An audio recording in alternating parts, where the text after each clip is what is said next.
Close your eyes and rest, dear traveler. Tonight we drift not into fear, but into the quiet echoes of ancient worlds. Long ago, every culture told stories of punishments beyond this life. Not to frighten, but to guide, to keep the heart steady on the path of goodness. These tales are like shadows on temple walls, reminding us to walk gently.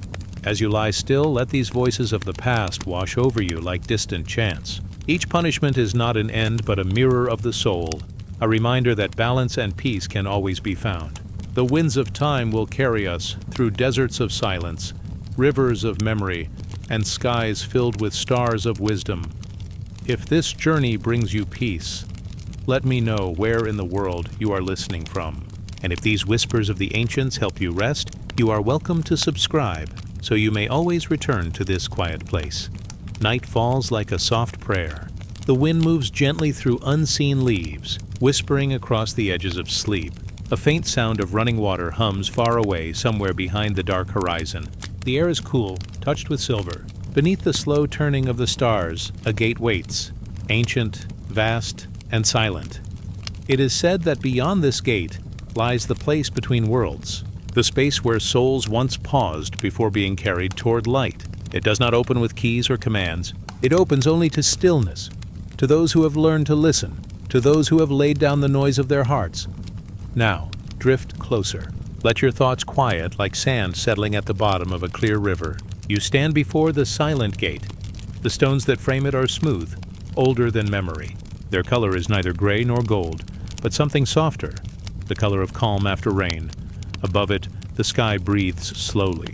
Clouds move like pale spirits, changing shape without hurry. Somewhere, a candle still burns, its small flame trembling against the darkness, a reminder that even the smallest light can hold back eternity.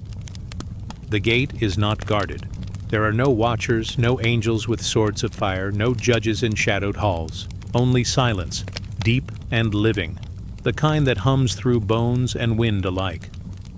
Long ago, the elders said this place was not built of stone, but of awareness, that when a soul stood before it, the gate would become a mirror, not of the face, but of the life itself. Every kindness, every wound, every breath that once shaped a heart. You see now how the ground before the gate glows faintly. The light not from any lamp, but from memory itself. Footsteps that once carried sorrow now shimmer faintly like moonlight on water. Laughter that once echoed in the morning now drifts like fragrance through the air. The gate remembers. It does not speak. It does not move, but its presence holds every sound that ever meant love. Some say the silent gate was first formed at the dawn of the world, when the Creator wished to give humanity a pause between the weight of life and the release of eternity. A space to rest, a place where the soul could look back, not with fear, but with quiet understanding. Those who arrive here do not walk, they drift. They are lighter than air, softer than shadow. They carry only the whisper of who they once were, the echo of a name, the trace of a dream, the warmth of a touch long gone. Here time is not measured in minutes or days. It is measured in breaths, in the slow rhythm of realization. Each moment stretches gently like silk pulled across still water. You notice now that the gate breathes too.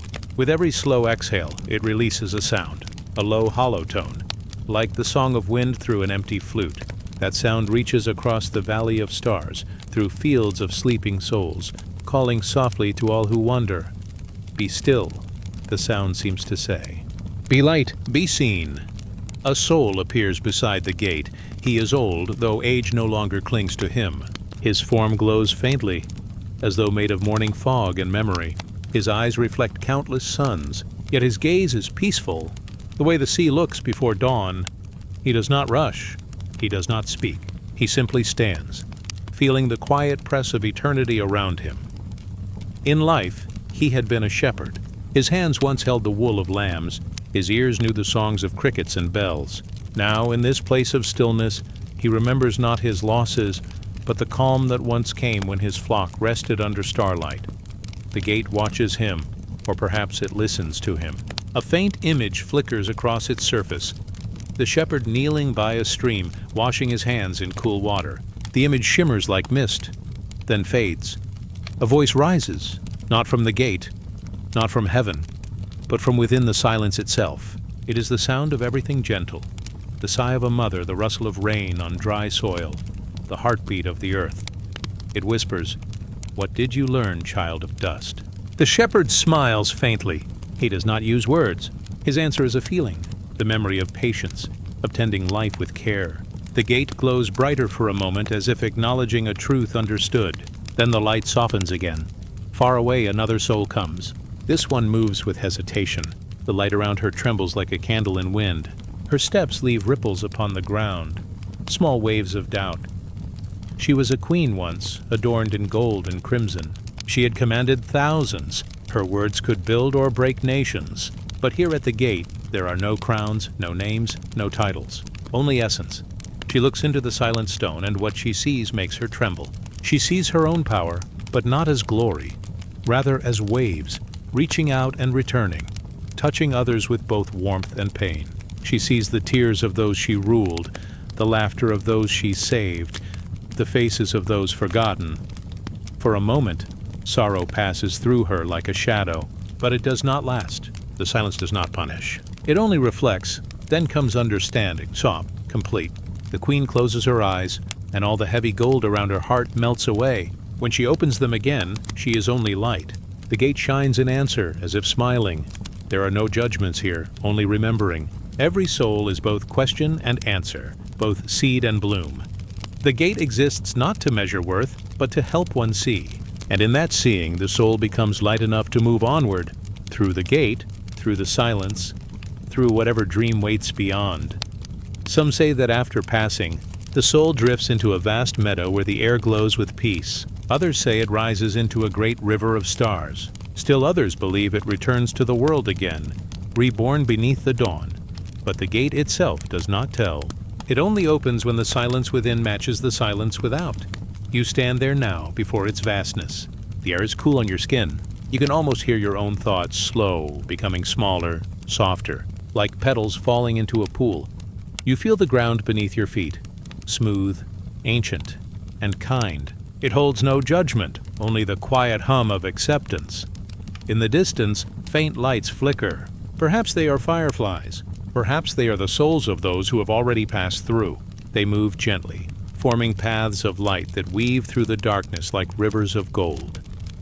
The gate hums again, low and deep, and your heart hums in answer. Each sound stretches through you, loosening what once felt heavy. Memories drift up, laughter, rain, sunlight, tears, each one seen, then gently released. Here, everything is forgiven. Even the wind seems to whisper it. All is known, all is loved. A story is told among the old keepers of the temple. They say once a child wandered to the silent gate while dreaming. The child carried nothing, no memory, no burden, only wonder. When she reached the gate, it opened without question. The keepers asked the gate later, "Why her? She has done no great deeds, no sins to weigh, no lessons to learn." The gate answered with a tone like a falling star.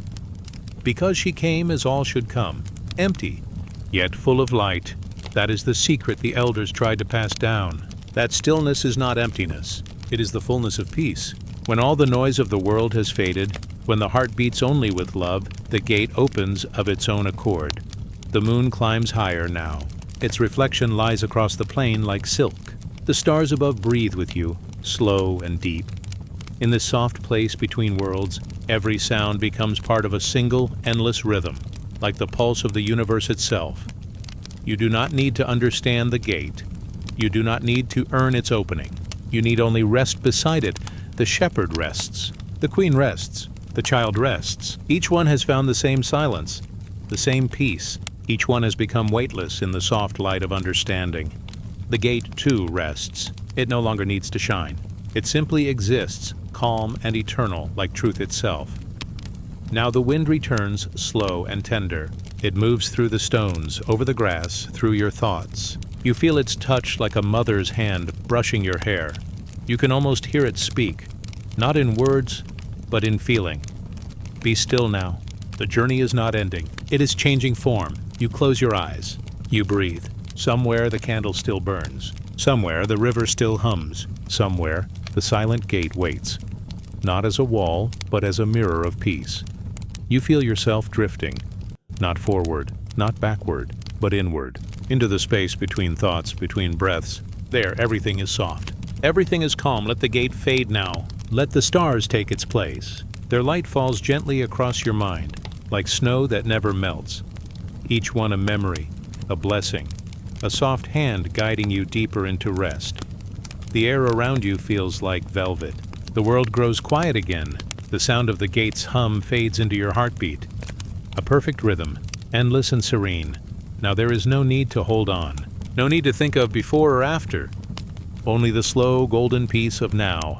The night deepens. The moon drifts lower. The horizon melts into the promise of dawn. Though it has not yet arrived, you float in that in-between, the place of the silent gate, where all things pause before becoming light. And as your breath grows slower, softer, more distant, the gate opens within you, not of stone, not of light, but of peace, and through it you drift, not away, but home. Now rest as the stars return. Let your spirit sink into stillness. The gate is open, the silence welcomes you, and all is well. The desert breathes in moonlight. The sands stretch wide and endless, whispering their ancient hymns to the night. Above them, the sky glows with quiet stars, small lanterns watching over eternity. Somewhere far off, the Nile sighs, its waters dark and slow, carrying the echoes of prayers that have not been spoken for 1,000 years. In the distance stands a hall carved from shadow and gold. It is vast, silent, and eternal, the Hall of Two Truths. Its pillars rise high into the heavens, shaped like papyrus stalks turned to stone. Between them the air shimmers faintly, touched by something that is not time, not sound, but stillness. This is where the journey of the soul continues after life has ended. Here, every traveler must face the most sacred of tests, the weighing of the heart. Now, close your eyes and imagine walking there. The sand beneath your feet is soft and cool, like silk in twilight. The stars above seem to breathe with you. Each step feels lighter than the one before, as though your body has forgotten the burden of the world. You move not as flesh, but as light, a flicker of memory drifting toward its final truth. Before you rises the great doorway of the hall. It is framed by golden inscriptions, symbols that glow with the wisdom of eternity. As you pass beneath them, the air changes, cooler, purer. The sound of your thoughts grows faint, replaced by the heartbeat of the universe itself. Inside, the light is soft and endless. It does not come from torches or the sun, but from the walls themselves, from the truth that lives here. In the stillness, you hear the whisper of feathers brushing against air. At the far end of the hall sits the scale of Ma'at, the goddess of balance and order. Her feather, pure and white, rests upon one side of the golden beam. On the other side, a space waits, patient and silent, for the heart of the soul that stands before it. Ma'at herself is near, wrapped in robes that shimmer like dawn. Her eyes are calm, deep, and kind. Her presence fills the hall not with judgment, but with peace. For in this place, truth is not punishment, it is light. One by one, souls approach the scale. Each carries their heart, not a heart of flesh, but a glowing vessel of memory. It holds every thought, every kindness, every moment of anger, every quiet act of love. Nothing is hidden, nothing forgotten. The goddess looks upon each heart gently. Her touch is soft as wind. Her gaze is endless as sky, and when she places the heart upon the scale, the hall falls silent. A faint sound rises, the breath of eternity holding still. On one side, the heart. On the other, the feather of truth. If the heart is light, light with compassion, with honesty, with love, the scale remains in perfect balance. The soul is free to move onward, to join the fields of peace beyond the stars. But if the heart is heavy, weighed with cruelty, deceit, or regret, the scale tilts, and the soul must wander through shadow until it learns how to become light again. Yet even in this, there is no cruelty, for Ma'at does not condemn. She only reflects. The balance does not destroy. It teaches. Every soul in time finds its way back to light. Now you stand before the scale. The great hall stretches behind you like a dream fading into dawn. The air hums softly with unseen wings. Perhaps the presence of Thoth, the wise scribe of the gods, who records each truth without judgment or fear. He stands nearby, tall and calm, the head of an ibis gleaming in the soft light. In his hands he holds a scroll of stars. When he writes, The ink glows silver. "Be still," he whispers, his voice no louder than your own breath. The truth does not need to be spoken, it is already known. You look down. In your hands lies your heart, glowing faintly. Warm to the touch, it beats not with blood but with memory. Each pulse brings back moments long forgotten. The laughter of a friend, the scent of rain, the faces of those you loved and those you hurt. The heart is both beautiful and imperfect. It trembles in your hands. You breathe slowly, letting that trembling ease. Mahat steps forward. Her gaze meets yours, and for a moment you feel everything fall away. Fear, pride, even the idea of who you were. Only stillness remains. With great care, she lifts your heart and sets it upon the scale. The sound of the world pauses. Somewhere in the unseen distance, the Nile whispers to the stars. The scale tilts slightly, then stills. The feather shivers as if touched by wind. You watch not with worry, but with wonder. For now, you see what the weighing truly means. It is not about sin. It is about truth. The heart must be light enough to float, not because it is perfect, but because it has learned to let go. The heavy parts, the anger, the fear, the regret, they are stones we carry too long. But when we forgive, they dissolve. When we love, they lift. When we remember that we belong to something vast and kind, our hearts become as light as Ma'at's feather. The scale finds its balance. The hall fills with a sound like the deep sigh of wind over sand. The goddess nods, her eyes shining with quiet peace.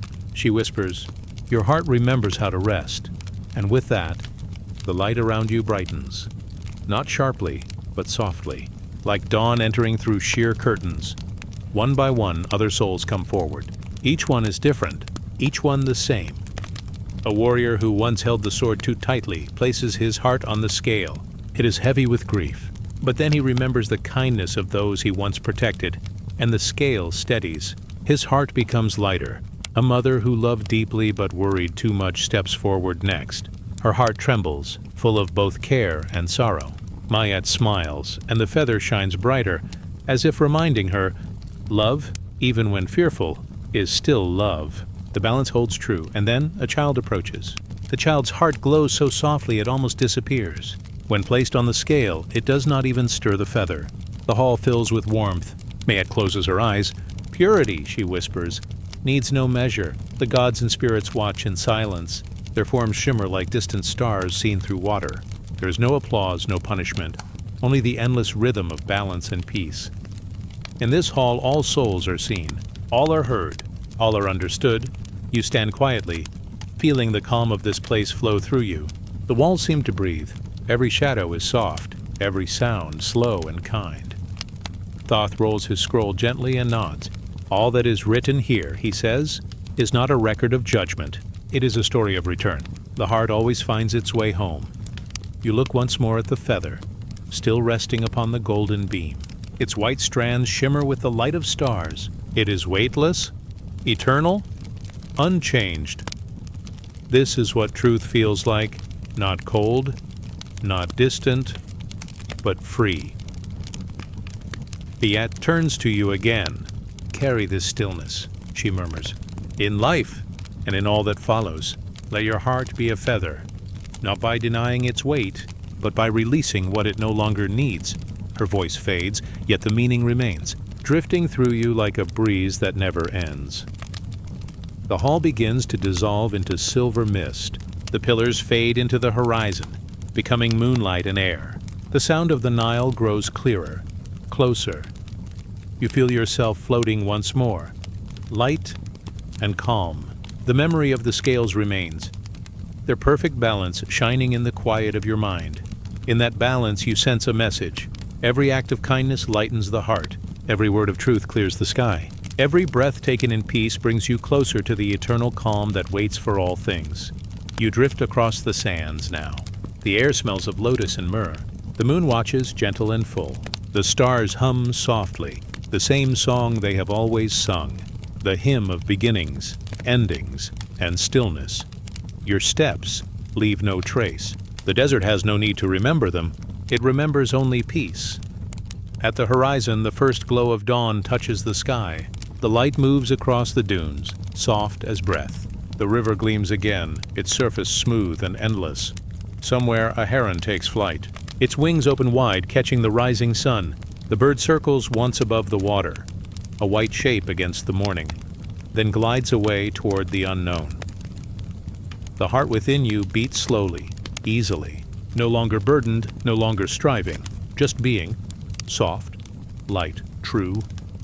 The scales are gone, the haul is gone, but the balance remains within you. It hums gently with every breath, every heartbeat, every drifting thought.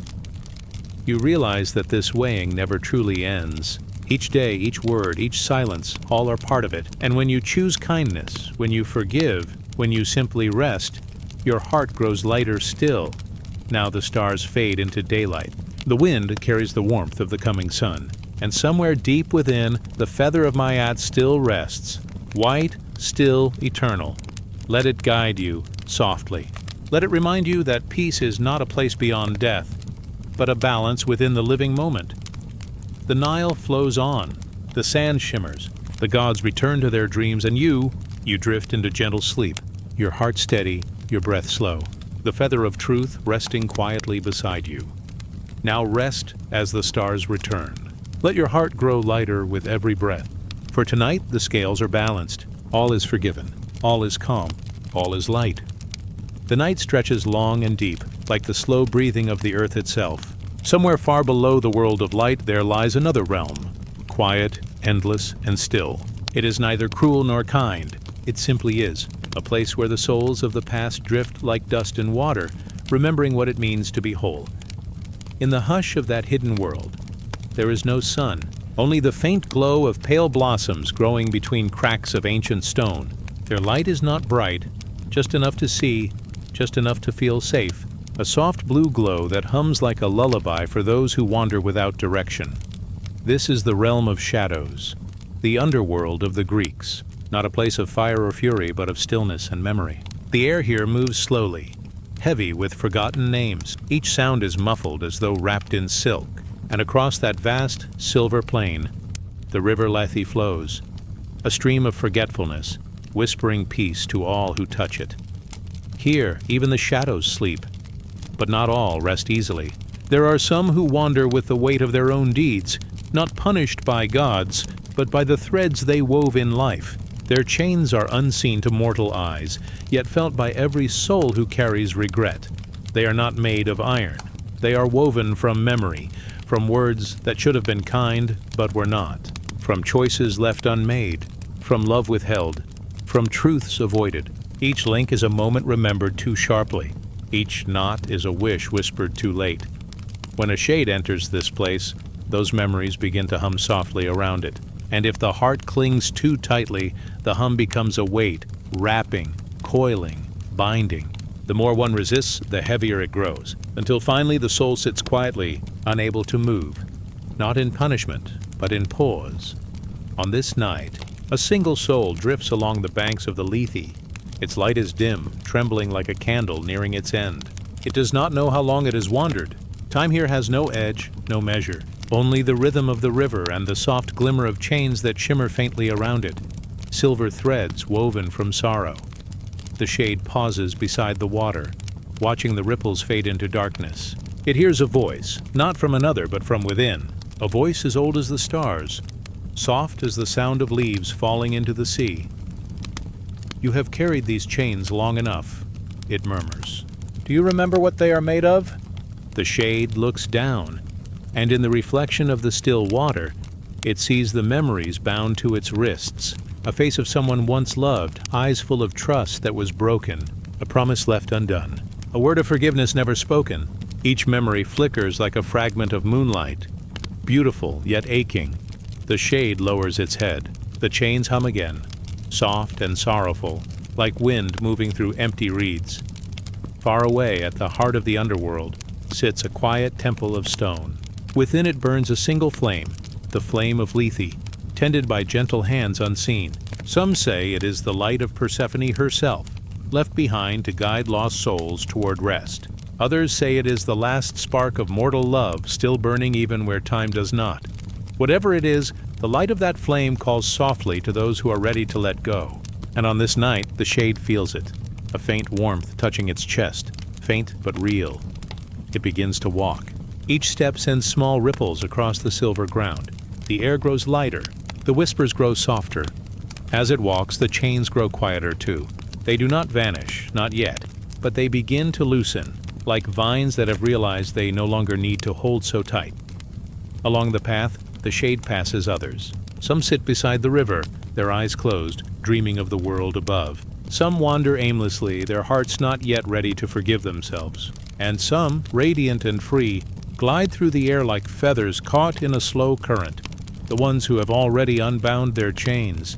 They nod gently as the shade passes, their light glowing warm and pale. No words are spoken, but the meaning is clear. Keep going. At last, the path opens to a wide garden hidden deep within the earth. Here the blossoms glow like stars fallen to the ground. Their scent is faintly sweet, like the memory of rain after a long drought. In the center of this garden stands the flame. It does not flicker. It simply shines, steady, golden, alive. Its light touches every petal, every stone, every quiet soul nearby. The shade stops before it. The chains stir again, trembling around its form. The memories they hold rise one by one. The unspoken apologies, the faces left behind, the words that echo in silence. They do not accuse. They simply are. And in that presence, the shade feels something gentle unfold. Not pain, not shame, but understanding. It sees that every wrong was born from longing, a wish to be loved, to be known, to be whole. It sees that even mistakes were fragments of something human and sacred. And for the first time, it does not turn away. It simply breathes, or what once was breathing, and lets the light touch those memories. The chains shimmer. The links begin to melt into silver mist, fading into the air like forgotten sorrow. Where they were, only warmth remains. Above, the goddess Persephone watches in silence. She stands where the roots of the earth meet the light of the stars, her gaze both sorrowful and serene. In her hands, she holds a pomegranate seed, a symbol of all that ties one world to another. She knows what it means to be bound and freed. As she looks upon the shade, a small smile touches her lips. She does not speak, for words are not needed. Instead, she opens her hand, and the seed becomes light, drifting downward like a falling petal, landing gently beside the shade. When it touches the ground, the flame grows brighter for a moment, then softens again, and the shade, now free of its silver chains, kneels quietly. It bows its head, not in fear, but in peace. The flame hums softly like a heartbeat returning to calm. The underworld shifts around it. The air grows warmer, the blossoms sway. The river hums like a lullaby. Every sound becomes softer, slower, as though the whole realm exhales at once. The shade feels lighter now, not just in body, but in being. It no longer feels like a ghost, but like a thought returning home. It looks once more into the flame, and within it sees the reflection of the sky above the living world. Blue, vast, infinite. It remembers the sound of the sea, the taste of wind, the warmth of sunlight on skin, and though it cannot return to those things, it carries them now, not as longing, but as peace.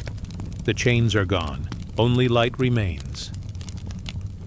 In the silence that follows, Persephone's voice finally comes, soft as a breath through leaves. All shadows are born from light, she whispers, and all that is bound shall in time be free. Her words drift like mist through the air, reaching every wandering soul in that quiet realm. Some stir, some smile faintly. Some, for the first time in endless years, open their eyes. They look down at their own chains and see them beginning to fade. One by one, their hearts remember how to forgive. The river flows on, carrying fragments of silver light. The remnants of countless regrets turn to dust. They fall into its current and vanish, becoming part of the great forgetting that heals all wounds. And in the soft glow of that garden, peace settles like snow upon everything. The shade lingers a moment longer beside the flame. It feels gratitude, not for release alone, but for the lesson it carried all along, that what binds us is never the past itself, but the way we hold it. When the holding ends, the light returns. Slowly, it begins to drift away, through the garden, past the blossoms, toward the silver horizon. The path beneath its feet glows faintly with each step. Somewhere far away, the sound of the world above stirs, a reminder that life, too, moves in cycles of light and shadow. The shade does not look back. It does not need to. The chains are gone. The burden is done. It floats toward the river Lethe, toward the soft hum of forgetting, and dips a hand into the water. Ripples move outward, slow and endless. The last remnants of sorrow dissolve into calm. A warmth fills its chest, the same warmth that once burned in the temple flame. It is the light of return. Above the underworld, the dawn begins to rise. The first rays of sun brush the sleeping earth, turning the rivers to gold and the mountains to rose. Somewhere, a bird sings, the same song it has always sung, reminding all who listen that endings are only another kind of beginning. Far below, in the quiet realm of shadows, the flame still burns. It never fades, never wavers. It waits for all who wander, patient and eternal. The souls that pass near it glow softly as they move, their chains long forgotten, their hearts light as dust, and as the day unfolds above the world, peace unfolds below it. The two realms breathe together, one of light, one of shadow, perfectly balanced, perfectly still. Now, as you rest, imagine that same light moving through you, the same quiet warmth, the same soft hum, every thought, every memory, every regret, loosening, softening, fading like mist at dawn. Let it all drift away. Let your heart grow light again. You are not bound. You are not lost. You are only resting. In the calm between breaths, in the stillness between stars, let us drift onward. Let the chains fall into silence. And now rest, as the night folds around you like gentle wings, for the shadows have learned their peace. And so shall you. The night opens like a slow breath. A sky of deep indigo unfolds above a land where silence reigns, and the stars shimmer as if whispering secrets only the soul can hear. Far below, a valley of silver mist drifts over ancient stone paths, and there beyond the veil of moonlight flows a river, calm, wide, and endless. This is the river of forgetfulness. The ancients called it Lethe. Its waters glimmer not with light but with memory fading. Here no wind stirs, only the sound of slow, gentle ripples that seem to echo through eternity. You stand at its edge, or perhaps you simply float there, your spirit soft and weightless. All around you, the air is cool and fragrant with the scent of lilies that bloom along the water's edge. Their petals drift upon the current, each one carrying a whisper from the past, a sigh, a laughter, a single moment once alive. The river hums with quiet promise. It is not a place of loss but of peace, for those who come here have carried their burdens far, and now the time has come to rest. Once, long ago, the souls who wandered the underworld crossed many lands before finding this shore. They walked through shadowed groves where nightingales sang to unseen stars, past silent gates guarded by spirits carved from stone. Each step lightened their hearts, until finally the river appeared, its surface shining like melted glass under a sky that never dawned. At the water's edge, a guardian waited. Not cruel, not kind, only still. She was robed in white, her eyes calm as the current. In her hand she held a simple vessel made of clay. To each soul she offered a choice. Drink from the river, and forget the weight of who you were. Let the memories slip away like autumn leaves in wind. Or turn back and hold the self you have carried, with all its grief and all its light. Most souls chose peace. They knelt by the bank, cupping the cool water in trembling hands. And as they drank, the past dissolved. Names vanished, faces faded. The sound of sorrow drifted out like mist beneath the morning sun. What remained was only silence. And in that silence, a strange and beautiful stillness, not nothingness, but freedom. You step closer. The stones beneath your feet are smooth and warm, as though the river itself remembers sunlight once shining upon them. You watch the reflection of the stars tremble on the surface, stars that seem almost alive, pulsing faintly like old hearts still beating in the dark.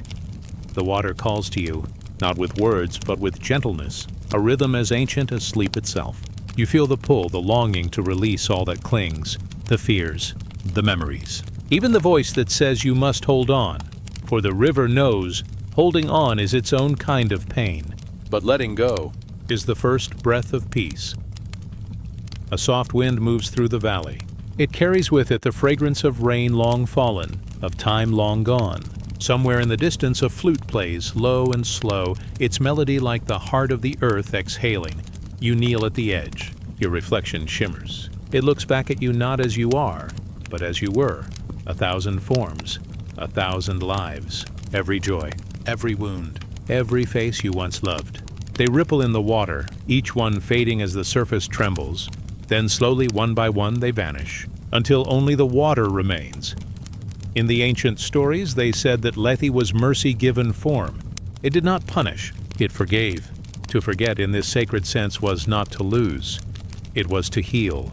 The soul, freed from its tangled threads of memory, could float once more toward the light. Some said that after drinking, the spirits were reborn, sent back to the waking world to walk again under the sun, their hearts as light as feathers, their eyes untouched by sorrow. Others said the river was not an ending or a beginning, but a quiet place between, a resting ground where the tired could dream forever. Here, there is no time, only the steady whisper of the current and the soft glow of unseen stars. The souls drift in silence, and the world forgets their names. You dip your hand into the water. It is cool yet soft, almost like touching silk. Tiny ripples move outward, glimmering in faint shades of blue and silver. Each ripple carries something away, a regret, a memory, a single echo of what once was. It feels gentle, almost kind. You do not have to force anything. The river takes what it must. It knows how to unweave the knots of sorrow without pain. You watch as your hand rises again, and the drops fall, each one like a pearl melting back into the current. Already you feel lighter, not empty but still. The way a candle feels after its flame is softly blown out. You breathe. The air fills you with calm. The weight of years loosens its hold. And in that stillness you understand, the soul is not the story it remembers. It is the silence that remains after the story is told. The guardian of the river steps closer. Her eyes hold no judgment, only compassion, like the night itself. She speaks softly, her voice no louder than the wind through leaves. All who come here, she murmurs, must give something to the river, not as payment but as peace. She offers the clay vessel. It is simple, unmarked. You hold it with both hands, feeling its cool surface against your skin. The river reflects in its curved sides, and for a moment, it seems the whole universe rests within it. You lower it into the current. The water fills it, slow, steady. Each drop carries the shimmer of forgotten time. You raise it to your lips, and as the first taste touches your tongue, you feel the world begin to soften. The noise in your mind grows faint. The faces fade. Even the idea of before begins to drift away. What remains is light, a warmth spreading gently from within, as though every sorrow were dissolving into mist. You are not losing yourself. You are returning. In this sacred place, memory is like a dream before dawn. It lingers, then melts with the rising sun. The river carries all things downstream to a sea of endless quiet where nothing is gone, only at rest. The stars above begin to sway, their reflections stretching into silver threads across the water. Each thread connects to a life, a soul, a story, all flowing together into one gentle current. It is said that even the gods once came to the river, to ease their immortal hearts from the weight of knowing too much. For wisdom can grow heavy, and even divinity longs sometimes for the mercy of forgetting. The guardian turns to the horizon. Her voice hums like a lullaby. When the soul forgets, she says, it does not vanish. It becomes like the wind, unseen but everywhere. It becomes peace itself. Her words settle around you, soft as falling dust, warm as a memory of love that no longer hurts. You close your eyes. The sound of the river is now inside you, a steady pulse, slow and endless. Your breath follows its rhythm. Inhale, exhale, like tides drawn by a moon that never fades. Each breath is a wave returning home. The land around the river begins to blur. The trees soften into mist. The stars fold into the dark like eyes slowly closing. There is no boundary now, not between air and water, not between thought and dream. You drift, weightless, free from shape, free from story. Only the gentle pull of the current remains, guiding you through the hush of eternity.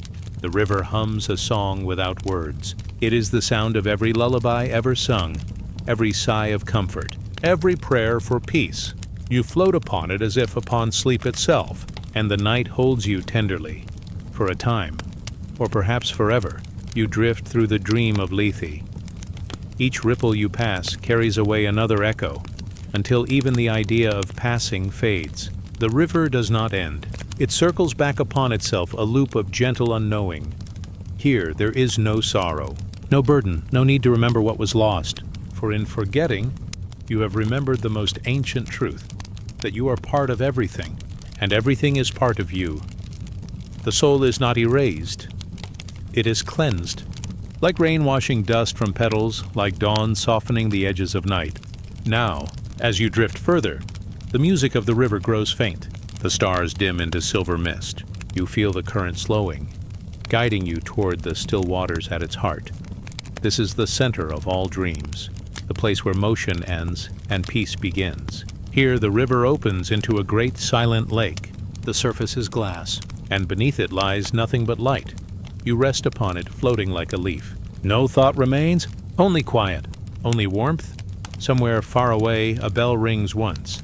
A sound so soft it feels like memory itself exhaling. The ripples fade. The sound fades. You fade, not into nothing, but into everything. Now the guardian's voice returns. Distant.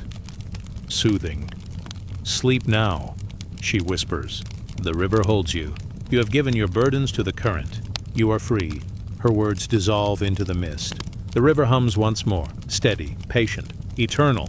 And as your spirit drifts deeper into its calm, you feel yourself becoming the stillness itself, a part of the water, a part of the wind, a part of the silence that holds all things.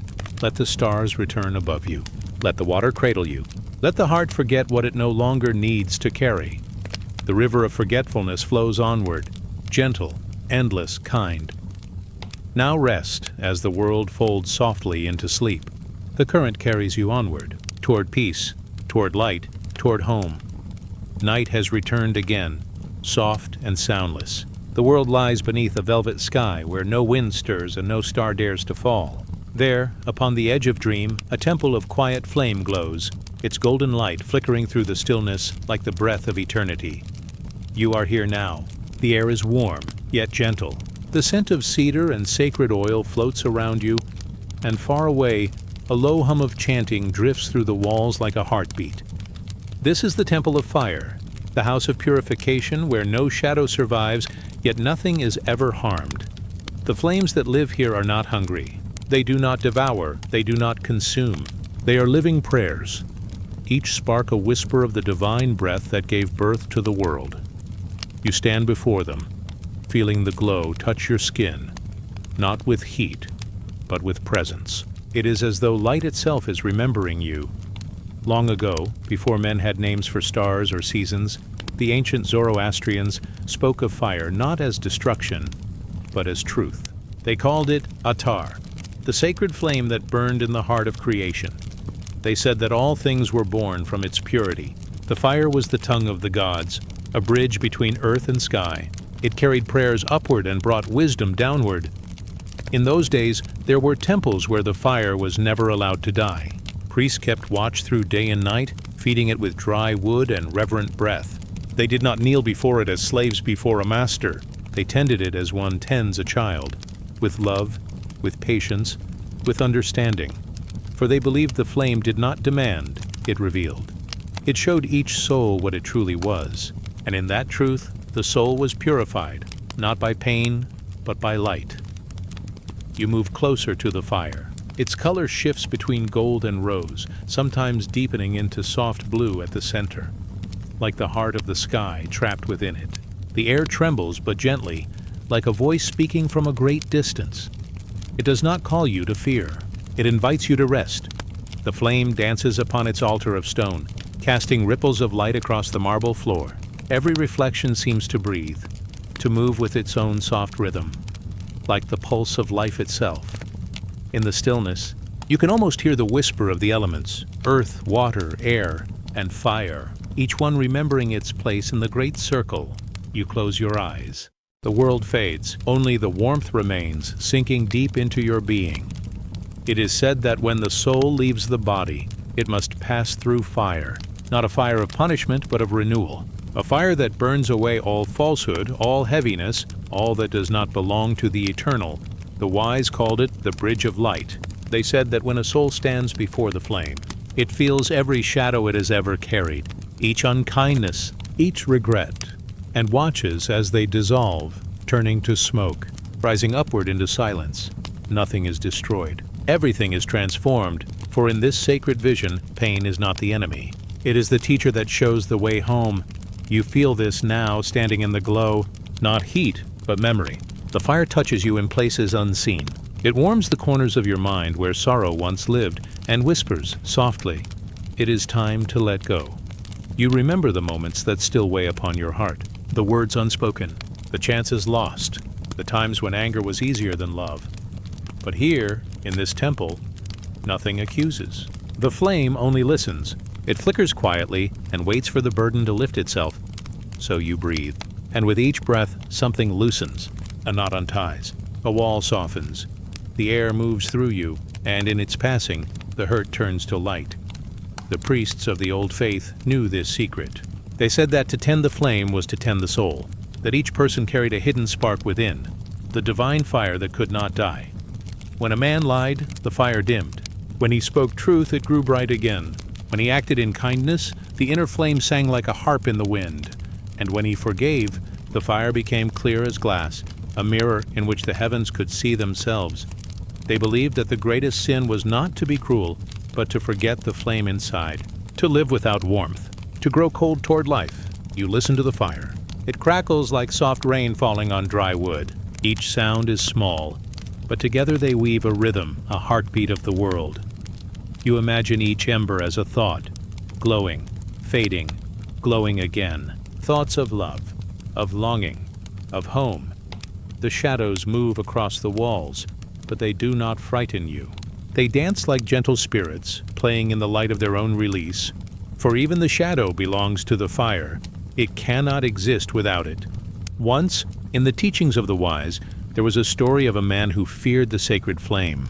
He believed it would hurt him, so he stayed far away. But in his dreams, he saw his reflection made of smoke, drifting, uncertain, lost. One night a whisper came to him, "Do not run from what purifies you." So he returned to the temple. He stepped closer and closer, until he stood before the altar, trembling. He thought the fire would burn him. Instead, it embraced him. He felt its warmth flow through his chest, and saw with sudden clarity that the fire did not seek to punish. It sought to heal. When he opened his eyes, the world seemed brighter and the shadows smaller. He carried the warmth back to his people, and wherever he walked, the coldness in others began to fade. That was the day he learned. Those who fear the fire never see the light it gives. You rest upon the temple floor now, letting the glow wrap around you like a blanket. The flickering patterns move over your skin, each one a small wave of comfort. The warmth hums beneath your ribs, steady and calm. In your mind, you see the fire's true form, not as flame, but as golden breath. It fills every space between things, turning emptiness into peace. This is the fire that does not burn. It does not ask you to surrender yourself, only your suffering. It asks you to remember that pain too can shine, if held gently in the hands of understanding. The old teachers would say, "Within each heart lies a hearth. When it burns in truth, no night can overcome it." The temple begins to fade, like dawn softening the edges of darkness. The fire grows quieter, smaller, until it becomes a single light resting behind your eyes. It will stay there, a spark you can return to whenever the world feels heavy. A reminder that warmth is not found in things, but in being. You breathe slowly. The air moves like silk across your lips. The sound of the fire becomes your heartbeat, steady, endless, kind. Beyond the temple walls, a desert stretches under a moonlit sky. The sands shimmer faintly as if reflecting a sun long gone, and at the horizon you see fires burning in other temples, each one a soul, each one a light against the dark. All across creation they shine together, their flickers forming constellations of warmth and grace. They are the lights of those who have faced their pain and turned it into wisdom, and in their glow, you are never alone. The night deepens. The stars drift higher, their silver light joining the gold of the sacred flame. The two become one. Sky and fire, dream and soul. You feel yourself melting into that light, becoming softer, lighter, free. No weight remains, no shadow lingers. Only the calm hum of life itself, eternal, patient, pure. In this stillness, a final whisper comes, the fire will always find you. When you feel lost, close your eyes and remember the warmth that waits within. It will not harm you. It will hold you, and through it, you will become whole. The words dissolve into the air. The last ember flickers once, then steadies, burning low and steady, like a candle beside a sleeping soul. Rest now. The fire watches over you. Its glow will guide your dreams. Let the warmth carry you through the gentle dark, where nothing is lost and everything is forgiven. Breathe softly, drift slowly. The flame within remains. Eternal, quiet, bright. Let it cradle you until morning. Let it remind you that peace, like fire, lives in the heart that dares to open. Now rest, as the light folds itself around you and the world drifts onward, silent, golden, and safe. The night begins softly, like a slow tide returning to shore. You drift again into the quiet world between breath and dream, where sound fades into the hush of unseen temples, and the air tastes faintly of incense and moonlight. Somewhere in the folds of this stillness, there stands a chamber made entirely of mirrors. Not glass, not silver, but something gentler, deeper, like the surface of calm water that remembers every touch. This is the hall of reflection. Here, every soul who arrives must walk before the mirrors, not to be judged by any god or guardian, but to see themselves as they truly were. The walls shimmer faintly with ancient light. The air hums, low and patient, as if it breathes with you. Each step you take is soundless, and yet the echo of your spirit ripples outward, like a drop of water falling into eternity. In the old stories of the East, they say that the mirror of karma shows not the face, but the motion of the heart. Every kindness, every cruelty, every thought that bloomed unseen, they are all drawn here, woven into the tapestry of reflection. No punishment waits here. Only truth, and truth, when seen clearly, is its own fire, its own mercy. You stand before one of the mirrors. It is wide as a horizon, smooth as still water. For a moment you see nothing, only light, soft, formless, endless. Then shapes begin to ripple across the surface. There, a child offering bread to another. There, a voice raised in anger and the flinch of someone hurt by it. Moments unfold like petals, each one delicate, each one real. You realize that the mirror does not accuse. It only shows what has been. It does not whisper guilt. It only lets the soul remember. There is a story told by the monks of the southern mountains. They say that once a man came to the hall of reflection and could not bear to look upon his own image. He turned his face away, his heart heavy with all he had done. The guardian spirit, quiet as falling rain, spoke to him gently. Do not fear the mirror. It does not wish to hurt you. It only shows where the light is needed. The man looked again, and where once he saw darkness, he began to see tiny sparks, acts of love he had forgotten, words of comfort he had once spoken without thought. The mirror did not lie. It showed everything, both shadow and flame, and in that balance, the man began to weep, not from sorrow, but from release. You breathe slowly, and the air feels warm, like sunlight filtered through thin silk. You understand now? Karma is not a chain. It is a mirror, and mirrors do not bind. They reveal the path back to harmony. The reflection begins to change again. You see souls walking beside you, each holding their own mirror. Some smile through tears. Some stand silently, their eyes wide with remembrance. None are punished here. All are learning the gentle rhythm of cause and consequence, of giving and receiving, of becoming whole again. Above them, 1,000 lanterns drift through the air, each flame holding a whisper of forgiveness. They sway softly, casting ripples of gold across the mirrored floor. The room glows like a dawn that never ends. Somewhere deep within this sacred hall, an old monk tends to the mirrors. His robe is gray with age. His hands move slowly, polishing each surface with care. When a soul comes to him trembling or confused, he does not speak of sin or virtue. He only says, look deeply. What you see is what you made, and what you make next is up to you. He smiles faintly, and the wrinkles on his face fold like lines in a map that leads back to peace. They say this monk has been here for countless lifetimes, serving not as a judge, but as a guide. He teaches that every reflection can be softened by the hand of compassion, that even in the mirror of pain there lies the seed of rebirth. You walk further, past countless mirrors, each one humming with quiet light. The reflections now are calmer, faces smiling, hands helping, eyes filled with gentle wisdom. You sense that these are not the faces of others, but fragments of your own soul, gathered across time. Every act of kindness has shaped you. Every moment of understanding has polished the glass. And even your mistakes, they too have become teachers. They softened your edges, taught you patience, taught you how to see. The mirrors glow brighter now, as if the hall itself exhales in peace. You feel weightless, as though the light inside you has grown wings. In some distant corner of the hall, a smaller mirror waits, hidden, quiet, nearly forgotten. You approach it. The surface flickers, and this time, it shows not the past, but the moment now. You, standing still, eyes calm, breath steady. Behind you, the 1,000 lanterns drift and turn, casting halos of gold on your shoulders. And for the first time, you see the soul you have become. Not perfect, but aware. Not flawless, but kind. The mirror hums softly, as if in approval. It does not speak, but you feel its message rise within you. All things return. All things can change.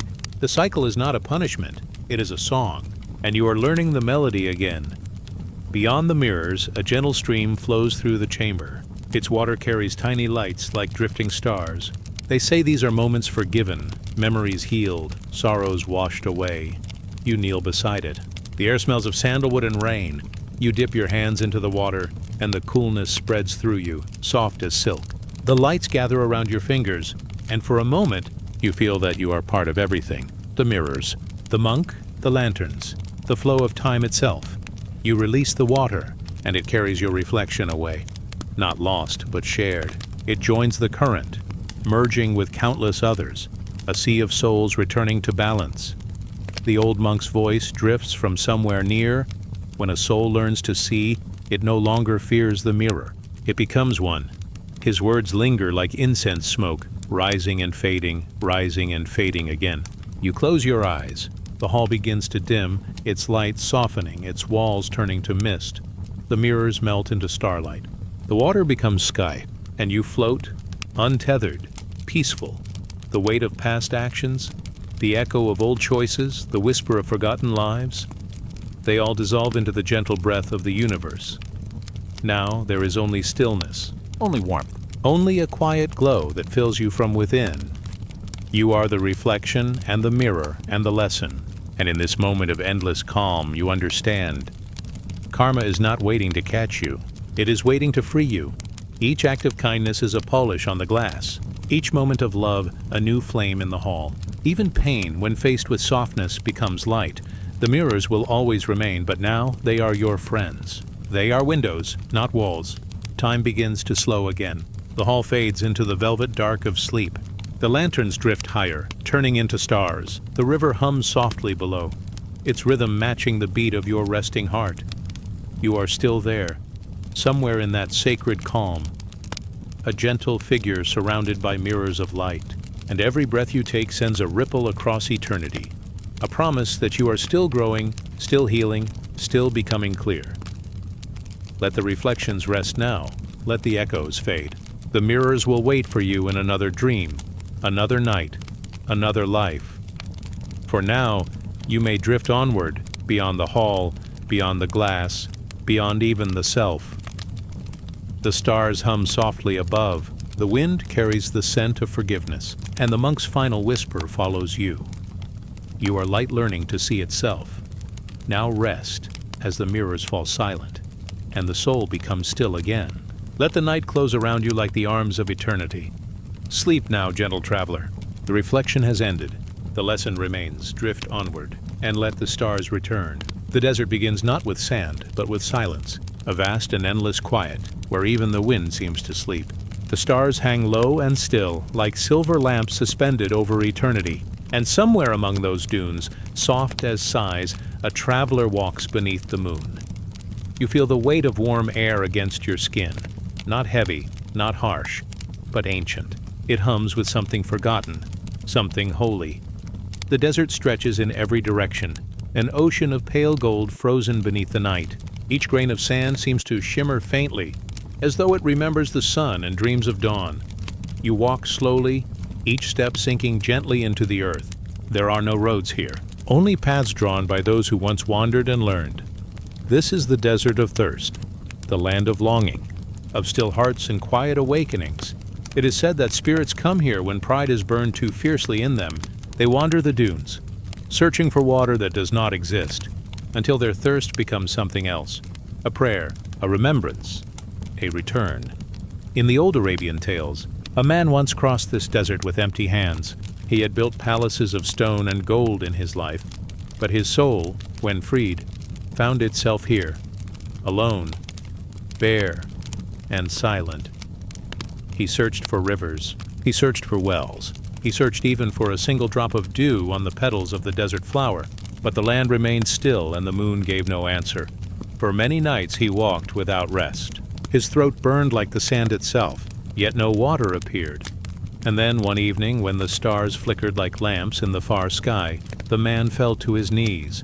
He pressed his palms against the warm earth and whispered into the silence, "Why have you forgotten me?" The wind stirred. It was not cruel, not mocking. It moved around him like the breath of something eternal.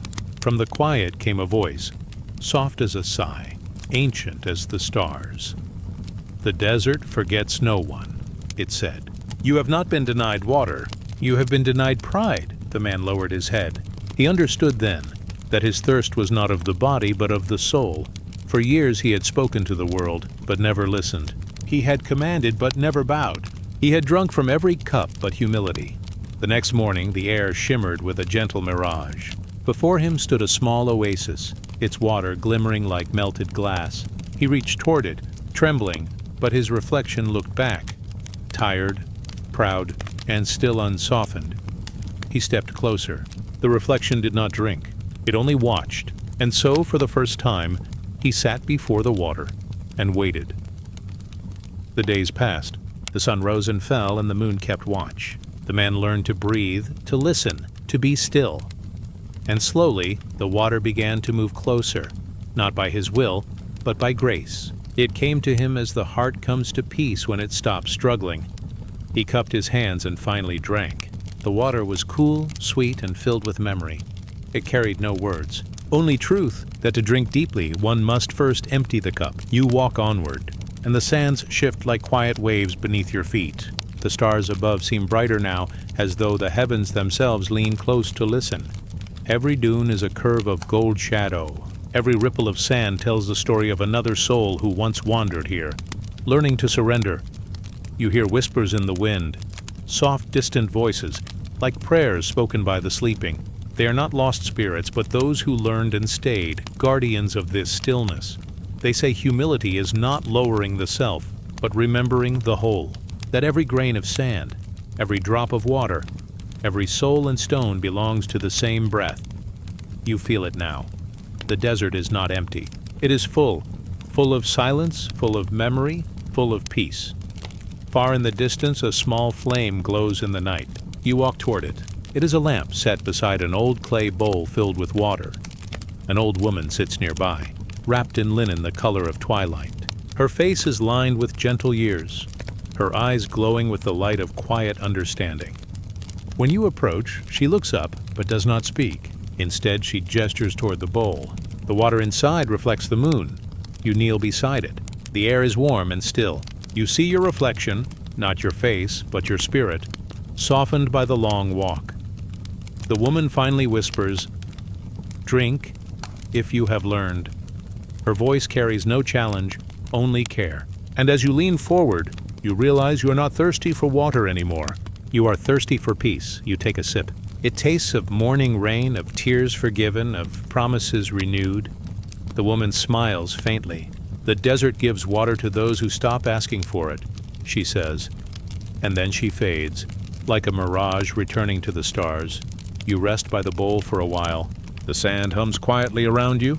In that hum, you feel the presence of every soul that came before. The proud ones, the lost ones, the ones who found humility in the endless dunes. You think of the man who knelt before his reflection. You think of the woman and her lamp. You think of the stars above, watching every journey patient and kind. In their silent gaze, you begin to understand that thirst is not a curse, it is a guide. It leads the soul toward what truly matters. For when the heart becomes dry, it cracks open, and in those cracks, light can enter. The wind begins to move again. It brushes against your hair like a whisper of prayer. You close your eyes, feeling the rhythm of it, steady, eternal, like the slow breathing of the earth. When you open them again, the horizon is painted in silver dawn. The stars dim softly, and the first warmth of the sun touches the tips of the dunes.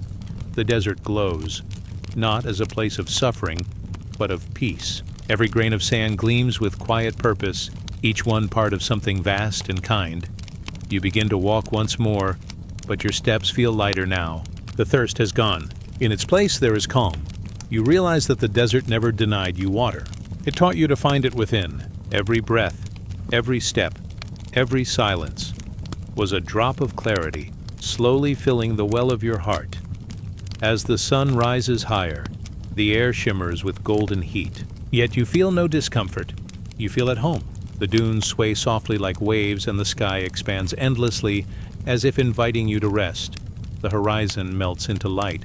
Your form dissolves with it, becoming part of the sand, part of the wind, part of the vastness. Somewhere, the sound of flowing water drifts through the air. Gentle, rhythmic, timeless. Perhaps it is real. Perhaps it is the soul remembering its peace. The voice of the desert hums again. Every thirst leads home. You smile, though no one sees. The lesson is complete. Now the night returns softly, folding the world in velvet blue. The sands cool under the stars. The air grows still once more, ready for rest. The lanterns of heaven glow faintly overhead, and the moon, patient and silver, looks down upon the dunes. She sees no travelers now, only the memory of footsteps that once searched and found. Let the silence cradle you now. Let the wind hush the last thoughts of the day. The thirst is gone. The lesson has been learned. The desert sleeps, and so do you. Let us drift onward through the sands of dream and peace. Now rest as the stars return, and the heart, like water, finds its calm again. In the whispers of the old Celtic hills, where mists walk like ghosts, and the sky hums softly with breath, there stood once a tower built not of stone, but of wind itself. The souls who entered it were not lost, only learning.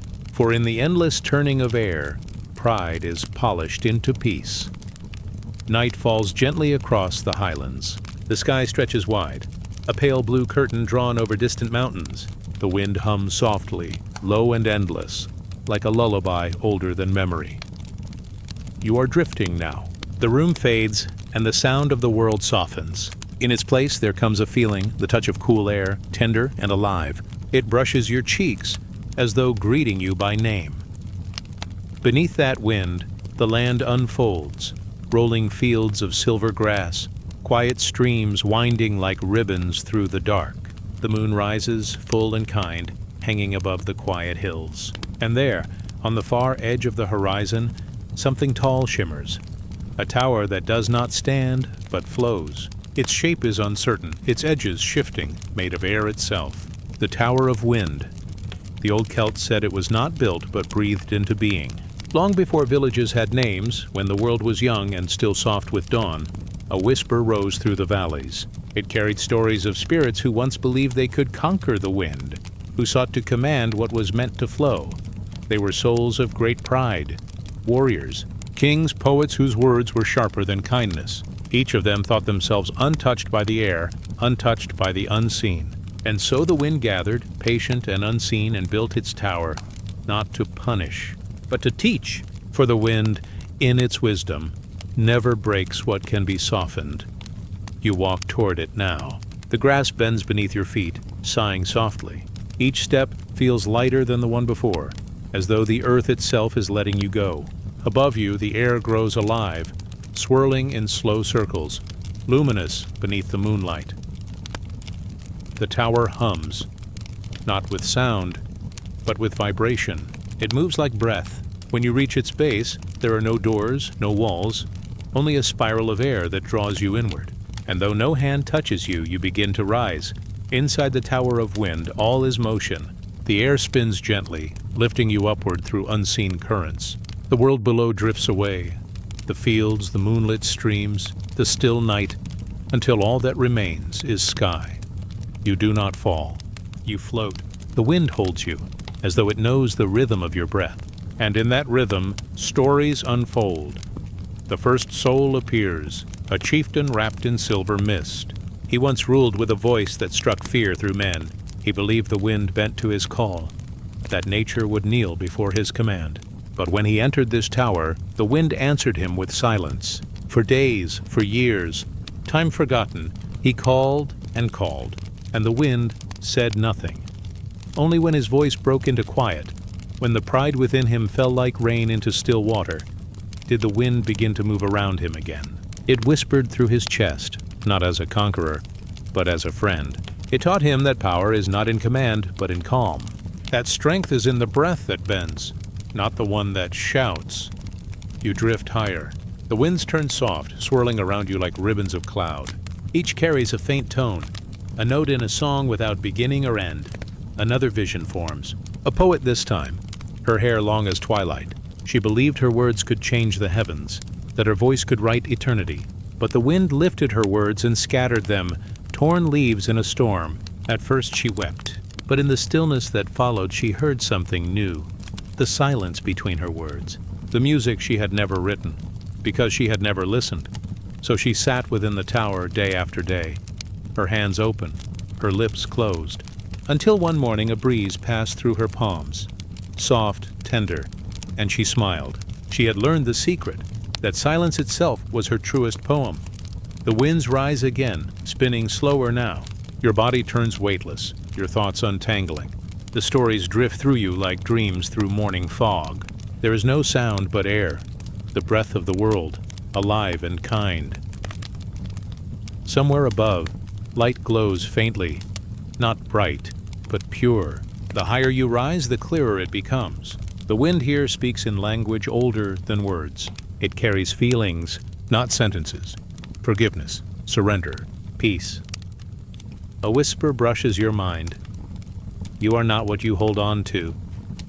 The air passes through you between your fingers, through your chest, and yet it is never lost, like the moments you've released, like the hurts you've let go. Still there, still part of you, but lighter. In the center of the tower, there hangs a single feather. It spins slowly, endlessly at perfect balance. No wall, no hand, no chain, just air, holding it in place. Some say this feather once belonged to a spirit who learned total surrender, a soul who no longer fought the wind, but became it. You drift beside it now. The air is cool and bright. Your breath matches its rhythm, in, out, slow and steady. Around you, the tower hums, a soft circular tone. It feels like being inside the heartbeat of the world. You realize that the wind has never been against you. It has always been carrying you, guiding you, sometimes gently, sometimes fiercely, but always toward release. Long ago, the Druids would climb the cliffs at dawn and stand where the wind was strongest. They believed each gust carried the memory of a spirit learning to let go. And if one stood still enough, quiet enough, the wind might share one of those memories. A lesson carved not in stone but in air. Some learned patience, some learned silence, some learned to bend rather than break. The tower is all of these things, not a place, but a breath, shared across centuries. And now, you are part of it too. The air grows warmer now, like the touch of early morning sun. You begin to drift downward, slowly, softly. The tower fades behind you, turning transparent, then invisible. The fields return beneath your feet, the silver grass swaying, the streams whispering quietly in the moonlight. The wind follows you still, brushing your shoulders, tracing gentle circles across your skin. It no longer howls or commands. It breathes with you. You understand without thought, what the wind has taught for ages, that surrender is not defeat. It is trust. It is the stillness after the storm, the quiet knowing that life moves whether you resist or rest, and that peace, like wind, can only be felt, never held. You look once more toward the horizon. The tower is gone, but the sky itself seems alive with motion, endless, loving, free. The chieftain's echo fades into the distance. The poet's silence rests in the air around you. The feather still spins somewhere unseen. You breathe. The air enters you softly, leaves gently. You feel the gift the tower gave: lightness, calm, humility.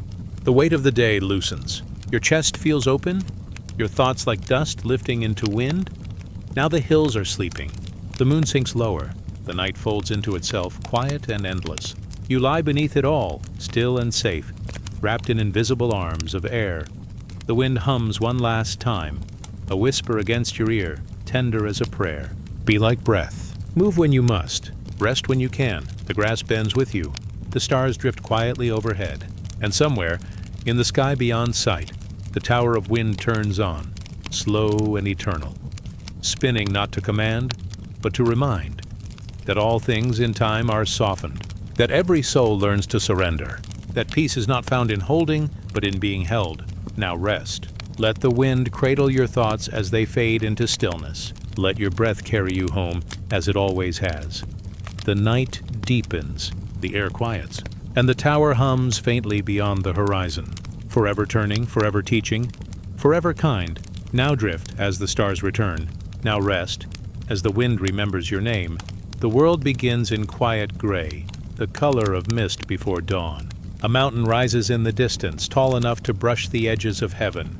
Its peaks are hidden behind clouds that glow faintly in the light of a waking sky. The air is still. The land below lies sleeping. Valleys wrapped in soft fog, rivers turned silver by the moon. Somewhere, a single bell rings deep and slow. Its sound drifts through the air like breath, carried upward toward that distant mountain. You stand at its base, bare feet upon cool earth. The stones are damp with night dew, the scent of pine sweet in the air. There is no voice calling you upward, no command. Only a quiet knowing, like a memory you were born with. You must climb. Ancient stories say this mountain is not made of rock. It is built from patience, from every step a soul has taken in faith.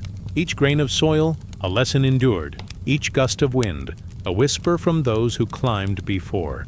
They called it the Endless Mountain because no one ever reached its peak. Not because it was cruel, but because it was alive. It grows as the soul grows, always giving one more step to take, one more breath to offer. And so the climb is not punishment. It is prayer. The first step feels heavy, the second lighter. With each movement, you feel the rhythm of your heart match the rhythm of the earth. Your breath rises into the cold morning air, white and slow. The mist wraps around your arms like silk. Above, the mountain hums. It is not a sound that can be heard, only felt, deep in the chest, like a memory of music. It welcomes you. The path winds through low shrubs and stones the color of ash. Tiny flowers grow between the cracks, soft, pale things that open even before the sun. They turn their faces upward, always upward, as though they too are climbing. Long ago, the elders told of souls who came here burdened with stones on their backs. Each stone held a sorrow, a word left unsaid, a kindness withheld, a pride never surrendered. They believed that only by carrying these stones could they reach the peak. But the mountain did not ask for their pain. Step by step, they began to understand. When they let one stone fall, the mountain grew steeper, but their hearts grew lighter. When they let another go, the wind sang louder, and in time they realized the truth. The climb was not to carry the burden, but to release it. The air grows thinner as you ascend. Each breath feels like drawing light into your lungs. You hear the whisper of the wind, slow, circular, eternal. Sometimes it sounds like chanting, sometimes like your own heartbeat.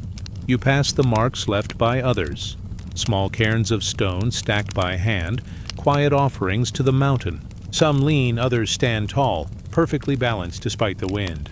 Each one says without words, someone was here. Someone learned. A soft rain begins to fall.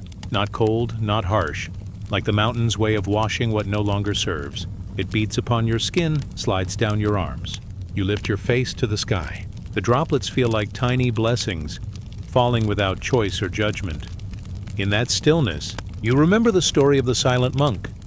He came to the mountain many lifetimes ago, carrying nothing but a bowl of water. He vowed to climb without speaking, without resting, until he understood the way of patience. The journey was long. The wind tore at his robes. The rain filled his bowl again and again, but he never spilled it. When he finally reached the ridge above the clouds, he looked down into his bowl and found not water, but stars. The mountain had not rewarded him. It had reflected him. Every step, every moment of silence had polished his soul until it shone. He did not climb to reach the top. He climbed to meet himself. Now the clouds begin to glow. A pale gold spills over their edges, and the sun begins to rise. It touches the mountain like a slow hand, warm and gentle. The mist turns to ribbons of light, floating upward like spirits finding peace. You pause for a moment, resting your hand upon a smooth stone. It hums softly under your touch, a sound too faint to hear but enough to feel. You close your eyes. The world breathes with you. Every inhale becomes an offering, every exhale a release. The mountain listens. Far above you glimpse figures made of light, souls still climbing, patient and bright. They move without effort, their faces serene. Each carries not burden but purpose. Their robes trail like clouds, their feet leave no mark. You understand then that the climb never ends, because learning never ends. Even the wisest must walk, even the free must rise. The mountain teaches not by destination, but by the rhythm of ascent. It whispers, do not rush, do not resist. Just take the next step. Time slips away. The sun drifts higher, the air warms. Birds call somewhere below, soft echoes carried on the wind. The path narrows into a ridge and you move slower now, steady as breath. Every sound fades, the rush of the wind, the beating of your heart, until there is only stillness. Not silence, but peace. The kind of quiet that exists between moments, between thoughts. In that quiet, the mountain speaks again. Not with words, but with knowing. Patience is not waiting. Patience is breathing. It is the art of being where you are, even when your heart longs for the summit. The air around you glows now, faintly silver. You are high enough that the world below looks like a painting of mist and green. The rivers shine like mirrors, the forests like deep oceans of shadow. There is no fear of falling here, only the soft awareness that everything moves as it should. The clouds, the light, the breath. You think of the souls before you, the monk, the wanderer, the poet, the warrior. Each came seeking something different, but all left with the same understanding. The mountain gives nothing you do not already hold. It only reveals what you forgot was there. As the sun leans west, you rest upon a ledge of warm stone. The air is thin and clean. Below, the valleys are fading into gold. The world feels smaller now, but your heart feels vast. The wind carries voices, not of people, but of prayers, rising from the earth itself. They weave around you soft and endless. Each prayer is a step, each step a lesson. Each lesson, a soft surrender. The mountain sighs, long and low, a sound like the whole world exhaling. You open your hands. Whatever weight you once carried, you no longer feel it. The climb has smoothed it away, not through force, but through gentleness. The stones have been left behind. Only light remains. You rise once more, not to reach an end, but to feel the wind upon your face. It touches you like an old friend. It whispers your name, but softer than a breath. For a moment you imagine the mountain breathing with you, its peaks rising and falling in time with your chest. You are part of it now, part of its patience, part of its endless climb. When night returns, the stars gather above like lanterns. They shine faintly through the mist, tracing ancient constellations that move with the wind. Each one, a traveler who once walked this same path. Each one, still climbing, not upward, but inward. The air cools, wrapping around you like silk. You lie upon the stone, gazing upward, feeling the mountain's pulse beneath your back. It beats slow and steady. The same rhythm as the heart, the same rhythm as eternity. You smile, though your eyes grow heavy. You understand now that peace was never at the peak. It was in every step, every breath, every moment of stillness between. Now the night deepens. The mountain darkens, its outline fading into the stars. The wind carries the last whisper of the day, a voice not of command, but of care. Climb gently. Rest often. The mountain waits for no one. yet leaves no one behind. The air slows. The stones cool. Your breath softens, matching the rhythm of sleep. The endless mountain fades from sight, but not from feeling. It will remain with you, quiet, patient, eternal. Every time you breathe, it breathes with you. Every time you rest, it rests beneath you. Now drift onward. The mountain still rises, steady and slow. The stars watch over you, ancient and kind. And somewhere far above the clouds, the climb continues. Not as struggle, but as song. Now rest, as the earth exhales. Now sleep, as the mountain dreams through you. Night falls like a slow wave upon the ancient jungle. The stars, soft and silver, awaken one by one, each a quiet eye above the sleeping world. The trees tall as time stand in deep stillness, their roots wrapped around forgotten stones, and somewhere beyond the reach of wind, the temple of the serpent breathes. Its steps are worn smooth by countless feet, pilgrims, wanderers, souls who came seeking rest. A faint blue glow gathers in the air, shimmering like mist. It is neither moonlight nor firelight. It is something older, the breath of memory itself. Tonight, the serpent stirs again, not as flesh, not as shadow, but as a living thread woven between worlds. It does not move with hunger. It waits. You drift closer, as if carried by the soft rhythm of a distant drum. The jungle hums, low and kind, the song of night creatures blending with the heartbeat of the earth. Each sound feels slower here, drawn out like incense smoke. A whispering wind brushes your skin, warm, then cool, as though greeting you from another lifetime. The temple rises before you, its stones carved with winding shapes, serpents upon serpents, their bodies curved in endless motion, each swallowing the tail of another. Their eyes are filled with small gems that catch the faint light. Emerald, amber, lapis, all seem to move when you are not looking. You feel their gaze, not sharp, not cold, but deep. It is the gaze that sees beneath names, beneath stories. It is the gaze that remembers who you were before you began.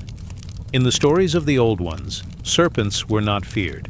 They were bridges between worlds, between soil and star, between breath and silence.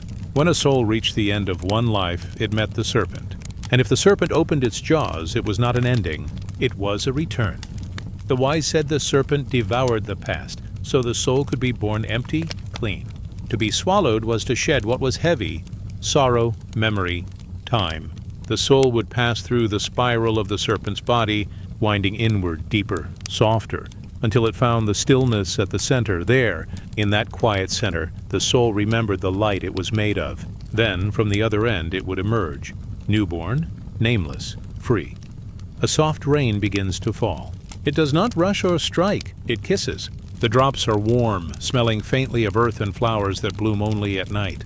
They gather on the serpent carvings, sliding down their stony curves like tears of the gods. The jungle sighs. Somewhere a frog sings its single-note prayer, and you step forward toward the temple's heart. The entrance yawns like the mouth of the great serpent itself.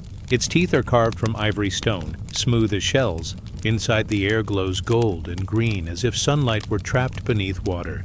You walk with quiet feet, each step an echo of 1,000 steps before.